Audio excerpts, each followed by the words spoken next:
We're connecting. We're connecting. We're almost there. And I think we're almost live.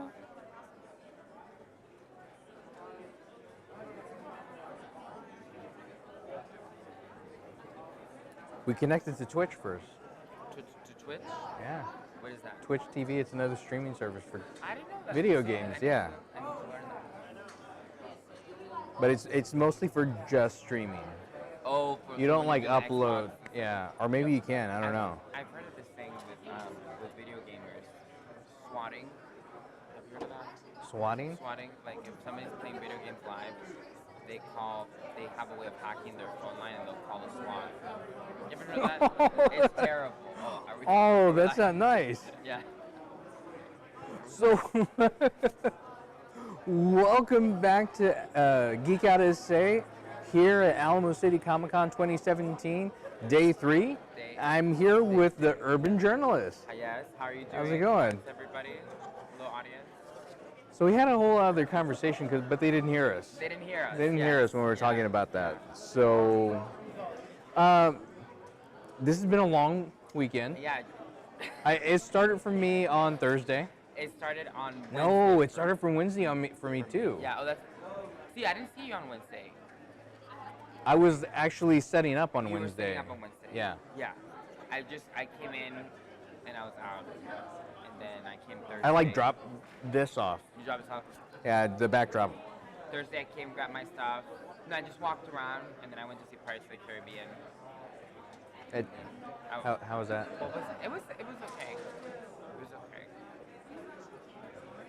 It was. I mean, it was better than anything else in the weekend. So that was. So that was good. That was good. That was good. That was better than nothing. It was better than nothing. Yeah. It was better than nothing. I would have loved to. That's not saying much. So it was probably the most fun thing aside from hanging out with you and Colleen. So it was. Well, good. The most fun Well, thing. good. Well, thank you. We enjoy Yeah, no, check it out. Yeah, we enjoy spending time with you and having fun. So, have you gotten to see some cool stuff here? I've seen some things. I've gotten to see like some Star Wars artists, local artists, the 501st, the droids, Texas droids. Yeah. Droids. So I've been getting. Well, they had a BB-8 this year. They had a yes. I interviewed. That's Ken Farley. He built the BB-8. And I got to interview him at his house, and then he got to that. So his is not mobile. No, it just the head moves, right? But there's somebody else who's in the story who is building one that's actually mobile. Yeah. So. And I've seen those. I've seen a build online of stuff that you can use around the house. Yes. To do it. It's a very, from what I've heard, it's very complex. I know Ken's, from what he shared with me, it was only like $800 to do because it's like 3D printed some of the pieces. Mm-hmm. So it was only $800 to build it. But the other person that's building it, they're spending like around $1,000. Wow. But it's mobile. But 3D printing is the way to go. And I was talking to my buddy from Nolan 3D Creative. Okay. And he does a lot of like 3D printing and stuff. I was just like, we gotta build a BB-8. They're saying that 3D printing is the future. Yeah. So they're gonna be 3D printed shoes. That's gonna be interesting. I don't know. We're gonna miss the good old days of the toy. Yeah. So, but no, it's been fun. What about you? What have you done? I've been here most of the time and running here and there and talking to people and putting out fires here and there. Awesome. Just making stuff run smoothly in the gaming area. You're wearing comfortable shoes. No, I'm wearing comfortable shoes today. I wasn't as much yesterday. I had my Converse yesterday. Oh, okay. Yeah, those for a while can be uncomfortable. Yeah. Because they're just flat. Yeah, but those have a little bounce. Yeah, they do. Them. Yeah, I like New Balance. I'm wearing flip-flops today, so I wore shoes all weekend. Were you wearing Prada yesterday? I was wearing some drivers, yes, and they were. I think I have like a little cut here.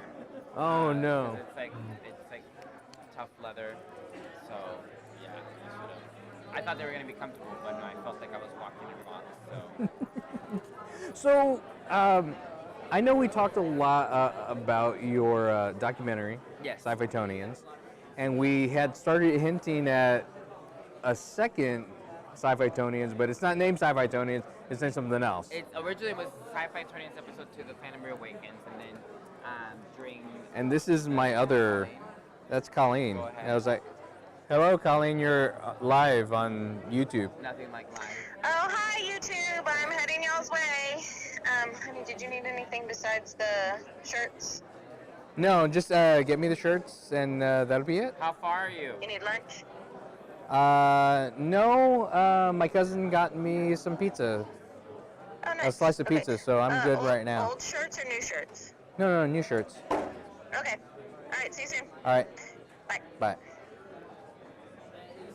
So, she'll be here pretty soon. Okay. And then, yeah, Yeah. it'll be fun, It's and we can talk some more. I know we've been talking a lot, and we talked a lot last night. Yeah. And doing all the things, since you've been doing a lot of the documentary on Star Wars and the people behind it, and you also mentioned the things, how Star Wars made you feel, and you talked about the hero's journey. The hero's journey. The hero's journey. And I really wanted to see, is that, I don't know if I want to give it away or anything because you haven't released anything yet, you can except the say- teaser. except the But teaser, and that's is that changed more of like what the So it is definitely the story is more emotional. It's more powerful. Mm-hmm. I mean, the first one was the first one was. emotional and powerful. But this one is great because when I did the first one, I was very unfamiliar with this scene here in San Antonio, and so I did the story in the Alamo City Comic Con, which was great. But in making it, I found out that if that the Alamo City Comic Con is kind of like the last chapter in this big. Are we audio? Oh No, we're good. It's kind of like I'm just checking if somebody's talking to us. So the Alamo City Comic Con is kind of like if it were a book, this geek community were a book, the Alamo City Comic Con would be like the last sentence at the end of the book. Right. So I realized that there was all this previous history and all these previous groups that were here before, and I wanted to include them. Unfortunately, because of storytelling reasons and consistency was something that I couldn't do in the first one. So with the Sci-Fi Texans, there was an opportunity to do that and to do it with Star Wars and to get to show other aspects of fandom in other cities. So we don't just cover San Antonio this time. Yeah. We see Austin, we see Houston, we see Dallas, we see other outskirts towns of Texas and San Antonio. But still in San Antonio too. The what? But still some stuff in San Antonio too. Yeah, a lot of it is in San Antonio. Yes, a lot of Cool. it is. Yeah. I was in the teaser. He was, and he's in the story too. Yeah. Cool. I was excited about the teaser though. Yeah, the teaser was fun because you filmed yourself reacting to the trailer. Yes. The third trailer of Yes. Force Awakens back in 2015. That's how long I've been working on the story. I said, Colleen, I was finally sending my way. I always think those are fun. Like, there's nothing like more fun than getting a genuine reaction out of something. Yeah. And the fact that you get to, and I have other people's reactions, so I did something where like you get to see. It's so beautiful that a moment like that. It doesn't matter where you are. The fact that all these people are sharing it together. Yeah. The cool thing about that is when you actually. I mean, you saw everybody like building up, and then once you finally saw the Millennium Falcon, and you see Han and Chewie come into the Millennium Falcon, it was like, yes. Yes, that was. That was cool. The trailer was better than the movie. I didn't hate the movie. I liked the movie. I wanted to see more of the original characters. I preferred Rogue One. That one was. Yeah, but really good. I think for the new ones, it's really. I think what they're trying to do is make it more about the new characters. Yeah, to build them. I mean, that's what they're doing because the other ones are getting older. Apparently, they're not going to be around. Yeah. All of them are not going to be around for much longer. And from what I understand, Peter Mayhew, who plays Chewbacca, he's in some scenes, but there's really a double because he had some sort of, I'm not sure, he had some sort of knee surgery that had some complications, so he's not able to stand for much of the time, so they have a double. So even with that, like I thought that was interesting that that they had done that. But I'm hoping the next one's good. Yeah. I hope it's good. I hope we see more Blue. Mm-hmm. Hopefully more Leia. I'd like to see Han resurrected. That'd be fun. I don't know how that's gonna work, but that'd be We fun. like to see Carrie Fisher resurrected. Like That was that. the character or No, I mean, I don't know if the she- actress. oh, I had read I think it was on Entertainment Weekly that her brother had stated that she was going to be in the ninth film, and what they were going to do was a lot of these films they have a lot of excess footage that they don't get to use, so they were going to use some of the unused footage, and because of digital technology, they were going to find a way of incorporating. However, Kathleen Kennedy, president and CEO of Lucasfilm, stated at Celebration a couple months ago or a month ago that she was only going to be in this one, and then that's it. So, I don't know. It's going to be interesting to see. It's gonna be sad. It's going to be sad. It's Gonna be sad. How they play that out in this movie, in this one, because so- unfortunately that, and some of the things that you've heard in some of the in the book that she wrote about her love for. Which, according to what I've heard in statements, she said that her and Harrison Ford had an affair, Yeah. or something like that, which I thought was interesting. Like of all things, that and they have great chemistry, so Yeah. I could definitely believe that. But I think fans really loved that Yeah. happened. So I thought that was interesting. And then she actually loved him, and it never just they would never connect like that. Yeah. I need to get the book. I've never. Yeah. I know that the Gary, her dog, was here this weekend, and they were doing some photo ops with the dog. So he has like his own following and stuff like that. I don't know if it was the real. I don't know. I'm hoping it was because I'm assuming like a family member would have been, but with these things sometimes they have agencies that manage. Yeah. Yeah. So Peter Mayhew was here. He was here. Yes, he was here. Yeah. The Emperor was here. I was actually at the hotel about to get in elevator, and my elevator shut, so I was not able to get into it.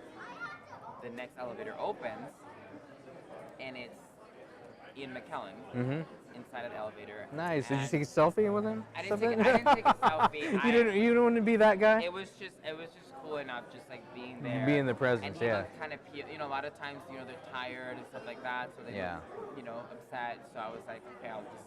I don't know if he was, but I'm assuming because I'm a human being and I recognize certain emotions. Well, yeah, you see a ton of people, and you just want to like wind down and get away and be somewhere that's quiet. But So I understand that. Nobody in the elevator noticed that was who it was. Wow. So, I was like, he was actually, you're him, I'm myself. So That close. I got in the elevator and I just kind of turned my back to him, and I'm facing I'm facing like the door for. So I'm not gonna look at you anymore. Yeah, but I thought that was cool, like just being close to history and iconography. Yeah. Was awesome. But who played the original Emperor? Well, in The Empire Strikes Back, the Yeah. original scene, Yeah. I believe it was a female actress.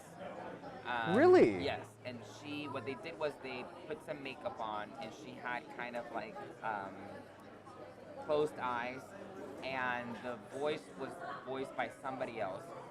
When the special editions rolled around the corner, in 2004, because Ian McKellen's character was only going to be in Return of the Jedi, and that wasn't even going to be his voice. They were going to use a voice double, how they did with many of the other actors. And George Lucas loved his voice so much that they ended up letting him do the whole character with voice and everything.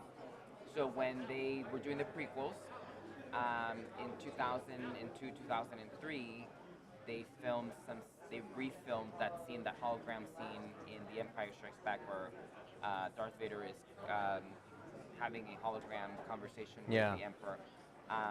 They refilmed that scene with Ian McKellen in 2003, 2002, and they re-edited The Empire Strikes Back when they released them for the first time on DVD in 2004. Wow, I didn't know that. And they put that there. I didn't know. I some know they fans did hate the it. thing with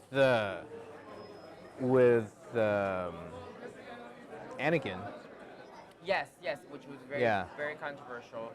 I liked it. I thought it was great. It added continuity, but you know, Anakin aged. So Yeah. it makes sense if because you know Obi-Wan Kenobi was not back as Ewan McGregor. He was as Sir Alec Guinness. But how I thought is like he was with the light side of the Force during that time Oh. before he turned to the dark side. Okay. So that's why his ghost Is how it is. is how it is. Well, that makes sense. Yes, that makes sense. So. So I didn't mind it. I thought it was okay. Yeah, no, I thought it was fine. But some fans, they just kind of they were. When I saw it, I was like, that's cool. Look, it wasn't like that before. And they fixed some stuff. Even in the 2011 when they released it on Blu-ray for the first time, there were some stuff. Yoda in Episode 1 was a puppet, which was puppeteered by Frank Oz, who did the original Yoda, who's also directed Stepford Wives in 2004 with Nicole Kidman. So he puppeteered Yoda in the 1999 Episode 1 release. So, but it was like a bad rubberized version. Yeah. For 2002, they had a digital Yoda version. So for the re-release on Blu-ray, they changed that Yoda to the digital Yoda. And then they had they changed Boba Fett's voice in The Empire Strikes Back to the original actor from Attack of the Clones. So there were some minute changes, which I love. And they did some digital work on Darth Vader, like right before he died, or when his helmet was off. Some of the scarring on there. That's right. I remember, yeah. Yes, I remember seeing that. I thought it was great. I mean, I think George Lucas, as he shared once, he says movies are not really complete; they're just abandoned. And it's just like an artist when you paint something and you kind of convince yourself, oh, it's good enough, it's finished. Yeah. But it's not really finished. You know? Right. You can still add things to it. So I have no problem with their re-editions to the films. Very cool. Very cool. Well, Alejandro, thanks for Absolutely. coming and talking to me. Always a pleasure. We're gonna hang out some more and Yes. talk some more and do some really deep stuff. Talk about some Star Wars stuff. But yeah, again, we're at Alamo City Comic Con 2017. This is day 3. I'm Vince. I'm Alejandro, urban journalist. Geek Out SA.